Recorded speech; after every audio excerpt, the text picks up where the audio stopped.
Assalamualaikum warahmatullahi wabarakatuh. Alhamdulillahi rabbil alamin. Wassalatu wassalamu ala asrafil mursalin Sayyidina Muhammad wa ala alihi wa sahbihi ajma'in. Amma ba'du.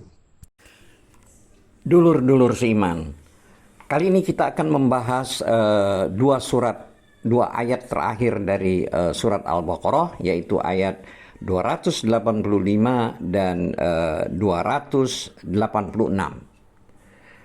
Adapun terjemahan dari ayat 285 adalah sebagai berikut. Artinya, Rasul telah beriman kepada Al-Quran yang diturunkan kepadanya dari Rabb-nya. Demikian pula orang-orang yang beriman. Semuanya beriman kepada Allah, malaikat-malaikatnya, kitab-kitabnya, dan rasul-rasulnya. Mereka mengatakan, kami tidak membeda-bedakan antara seorang pun dengan yang lain dari rasul-rasulnya.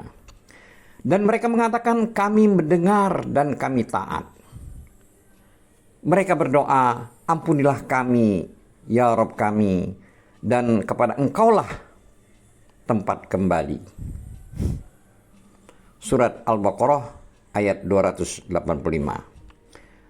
Adapun terjemahan dari surat Al-Baqarah ayat 286 adalah sebagai berikut. Allah tidak membebani seseorang melainkan sesuai dengan kesanggupannya. Dia mendapat pahala dari kebajikan yang diusahakannya dan mendapat siksa dari kejahatan yang dikerjakannya. Mereka berdoa, ya Rob kami, janganlah Engkau hukum kami jika kami lupa atau kami bersalah. Ya Rob kami, janganlah Engkau bebankan kepada kami beban yang berat, sebagaimana Engkau bebankan kepada orang-orang sebelum kami. Ya Rob kami, janganlah Engkau pikulkan kepada kami apa yang tak sanggup kami memikulnya. Beri maaflah kami, ampunilah kami, dan rahmatilah kami. Engkaulah penolong kami, maka tolonglah kami terhadap kaum yang kafir. Surat Al-Baqarah ayat 286. Dulur-dulur seiman, terkait dengan kedua ayat di atas, maka ada beberapa hadis ihwal keutamaan kedua ayat tersebut di atas. Semoga Allah memberi manfaat dari keduanya. Imam Al-Bukhari menukilkan dari Ibnu Mas'ud radhiyallahu anhu, dia bercerita bahwa Rasulullah shallallahu alaihi wasallam bersabda, barang siapa membaca dua ayat terakhir dari surat Al-Baqarah pada malam hari, maka kedua ayat ini mencukupinya. Hadis riwayat Al-Bukhari. Hadis tersebut juga diriwayatkan oleh beberapa perawi lainnya. Imam Ahmad menukilkan dari Abu Dzar radhiyallahu anhu, dia mengatakan Rasulullah shallallahu alaihi wasallam bersabda, artinya, aku telah diberi beberapa ayat penutup surat Al-Baqarah dari perbendaharaan di bawah arsy yang belum pernah diberikan kepada seorang nabi pun sebelumku. Hadis riwayat Ahmad. Hadis di atas juga diriwayatkan oleh Ibnu Mardawai. Adapun Imam Muslim menukilkan dari Abdullah bahwa dia menuturkan ketika Nabi Shallallahu Alaihi Wasallam diperjalankan hingga sampai di Sidratul Muntaha yang berada pada langit lapis ketujuh, padanya berakhir apa yang dibawa naik dari bumi lalu ditahan.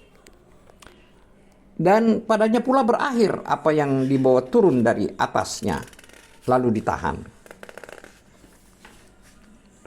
Dia, Abdullah berkata, yaitu berkaitan dengan firman Allah, yang artinya Muhammad melihat Jibril ketika di Sidratul Muntaha diliputi oleh sesuatu yang meliputinya. Surat An-Najm ayat 16. Abdullah mengatakan, yaitu permadani dari emas. Lebih lanjut dia berkata, Dan Rasulullah SAW diberi 3 hal, yaitu sholat 5 waktu, ayat-ayat penutup surat Al-Baqarah, dan ampunan bagi umatnya yang tidak menyekutukan Allah dengan sesuatu pun. Dulur-dulur seiman, Abu Isa At-Tirmizi meriwayatkan dari Nu'man bin Bashir dari Nabi SAW. Beliau bersabda, artinya sesungguhnya Allah telah menuliskan sebuah kitab 2000 tahun sebelum Dia menciptakan langit dan bumi. Darinya Dia menurunkan 2 ayat yang dengan keduanya itu Dia menutup surat Al-Baqarah. Dan tidaklah keduanya dibaca dalam suatu rumah selama 3 hari, melainkan syaitan akan menjauh darinya.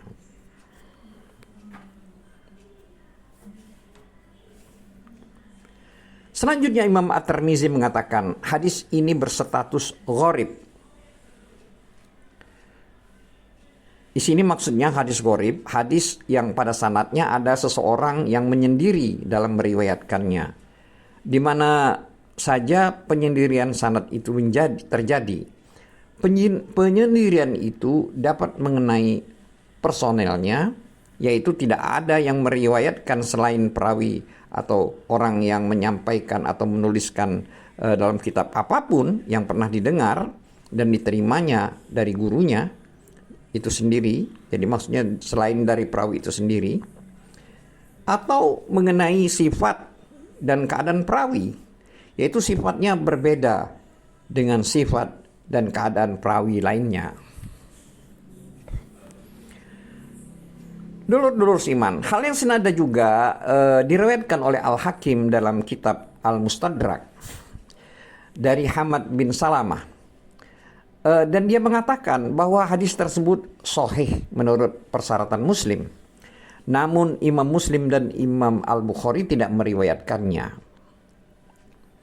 Adapun firman Allah yang artinya Rasul telah beriman kepada Al-Quran yang diturunkan kepadanya dari Rabb-nya, itu maknanya atau maksud dari kalimat dari ayat tersebut, ini adalah pemberitahuan mengenai diri Nabi SAW. Sedangkan firman Allah berikutnya, yaitu yang artinya demikian pula orang-orang beriman, ini dihubungkan, maksud dikaitkan dengan Rasulullah SAW. Dan lalu Allah memberitahukan mengenai keseluruhannya dengan firman-Nya yang artinya semua beriman kepada Allah, malaikat-malaikatnya, kitab-kitabnya, dan rasul-rasulnya. Mereka mengatakan kami tidak membeda-bedakan antara seorang pun dengan yang lain dari rasul-rasul Allah. Dengan demikian, orang-orang mukmin mengimani bahwa Allah adalah satu yang esa, sendiri dan kekal. Tidak ada ilah yang hak selain dari dirinya. Dan tidak ada Rob melainkan hanya dirinya. Dan mereka membenarkan semua nabi dan rasul. Kitab-kitab yang diturunkan dari langit kepada hamba-hambanya yang diutus menjadi rasul dan nabi. Mereka tidak membedakan antara rasul yang satu dengan yang lainnya. Sehingga mereka tidak hanya beriman kepada sebagian dan ingkar terhadap sebagian yang lain. Tetapi seluruh rasul dan nabi itu menurut mereka adalah benar, baik, mendapat bimbingan, dan memberi petunjuk kepada jalan kebaikan, meskipun sebagian rasul itu menghapus syariat sebagian rasul yang lain dengan seizin Allah Azza wa Jalla, hingga akhirnya seluruh syariat mereka dihapus dengan syariat Muhammad sallallahu alaihi wasallam sebagai penutup para nabi dan rasul. Dan hari kiamat akan terjadi pada masa syariat, yaitu syariat Nabi Muhammad sallallahu alaihi wasallam, dan akan tetap ada segolongan dari umatnya yang senantiasa berpegang teguh dan menetapi kebenaran.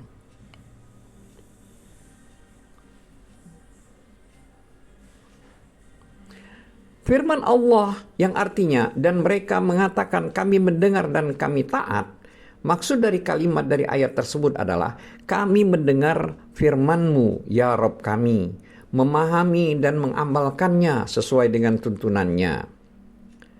Sedangkan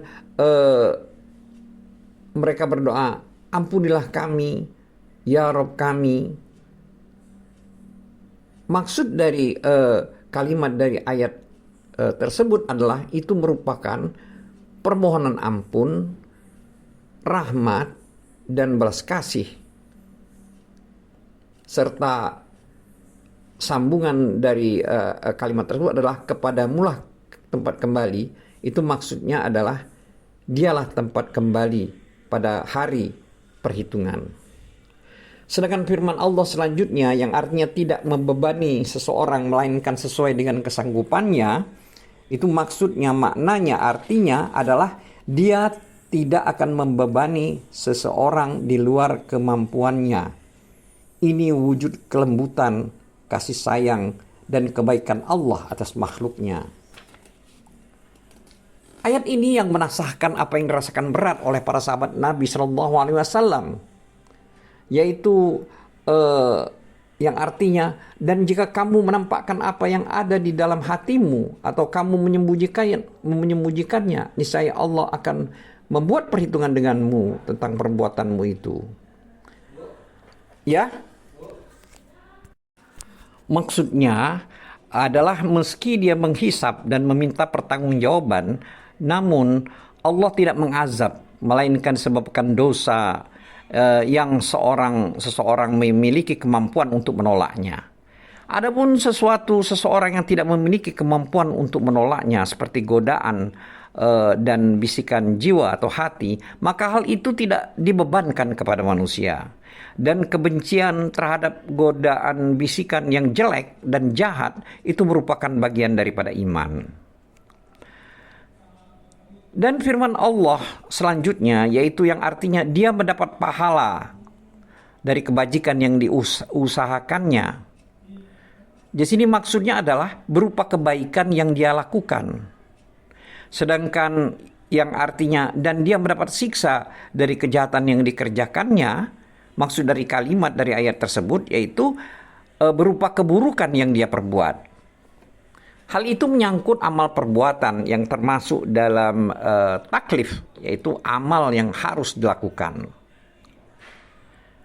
Dulur-dulur seiman, lalu Allah Azza wa Jalla berfirman, memberikan bimbingan kepada hamba-hambanya dalam memohon kepadanya, dan Allah telah menjamin akan memenuhi permohonan tersebut. Ia sebagaimana Allah telah membimbing dan mengajarkan kepada mereka untuk mengucapkan kata atau kalimat yang artinya, ya Rob kami, janganlah engkau menghukum kami jika kami lupa atau kami bersalah. Itu maksudnya jika kami, maksudnya meninggalkan suatu kewajiban atau melakukan perbuatan haram karena lupa, atau kami berbuat sesuatu kesalahan lantaran tidak mengetahui hal yang benar dan menurut syariat, maka kita, maksudnya kami itu memohon ampunan agar Allah jangan menghukum kami. Sebagaimana dikemukakan sebelumnya dalam hadis yang dinukilkan oleh Imam Muslim dari Abu Hurairah radhiyallahu anhu, bahwa Nabi SAW bersabda, yang artinya, lalu Allah pun menjawabnya, iya, yakni doa tersebut langsung dijawab oleh Allah dengan jawaban iya. Selanjutnya, firman Allah yang artinya, ya Rabb kami, janganlah engkau bebankan kepada kami beban yang berat, sebagaimana engkau bebankan kepada orang-orang sebelum kami. Maksud dari kalimat dari ayat tersebut adalah janganlah Allah, maksudnya janganlah engkau ya Allah membebani kami dengan amal-amal yang berat meskipun kami mampu menunaikannya, sebagaimana yang engkau syariatkan kepada umat-umat terdahulu sebelum kami, berupa belenggu-belenggu serta beban-beban yang mengikat diri. Engkau telah mengutus nabimu Muhammad SAW sebagai nabi pembawa rahmat untuk menghapuskan hal-hal itu melalui syariat yang beliau bawa, berupa agama yang lurus, yang mudah, lagi penuh kemurahan hati. Dulur-dulur seiman, selanjutnya Allah berfirman yang artinya, Ya Rob kami, janganlah engkau pikulkan kepada kami apa yang tidak sanggup kami memikulnya. Jadi maksudnya di sini adalah, firman Allah ini adalah mengenai permohonan hambanya, yaitu meminta tolong agar jangan memikulkan kepada kami apa yang tidak sanggup kami memikulnya, yaitu berupa kewajiban, berbagai musibah dan ujian. Dan permohonan, janganlah engkau, ya Allah, menguji kami dengan apa-apa yang kami tidak mampu menjalaninya. Selanjutnya, firman Allah dari surat Al-Baqarah ayat 286 tersebut, yaitu kalimat yang berbunyi, yang artinya, berikanlah maaf kepada kami. Yaitu dalam hal ini adalah berupa kekhilafan dan juga kesalahan yang Allah ketahui, yang pernah terjadi antara kami denganmu, dengan Allah. Selanjutnya, ampunilah kami. Maksudnya, ampunilah kesalahan-kesalahan yang pernah terjadi antara kami dengan hamba-hambamu.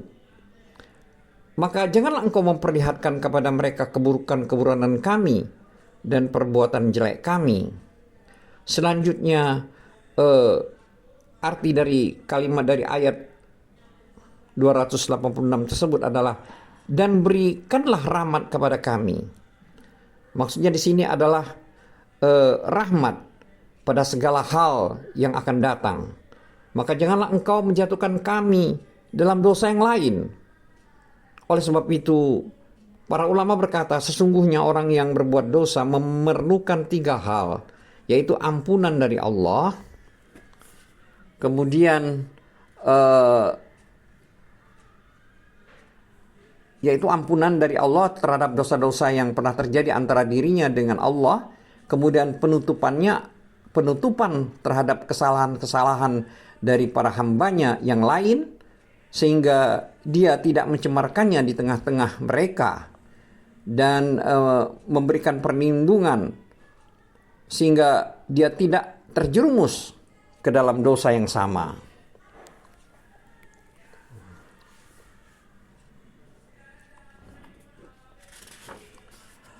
Dulur-dulur iman, adapun firman Allah setelah itu, yaitu anta maulana, dari sini engkaulah penolong kami. Maksudnya di sini adalah engkaulah Allah, pelindung dan pembela kami. Kepadamu kami bertawakal, engkau tempat memohon pertolongan, serta kepadamu kami bersandar. Tidak ada daya dan kekuatan pada kami melainkan karena pertolonganmu. Dan yang terakhir adalah kalimat fansurna alal qaumil kafirin, yang artinya maka tolonglah kami terhadap orang-orang yang kafir. Dari makna dari kalimat ini adalah orang-orang, yaitu orang-orang yang mengingkari agamamu, menolak keesaanmu dan risalah nabimu, menyembah ilah selain dirimu, serta menyekutukanmu dengan hambamu. Maka tolonglah kami untuk mengalahkan mereka, yaitu orang tersebut, sehingga pada akhirnya kami akan mendapatkan kemenangan atas mereka di dunia dan di akhirat. Maka Allah pun menjawab, iya. Wallahu a'lam bissawab. Wabillahi taufiq wal hidayah. Wassalamualaikum warahmatullahi wabarakatuh.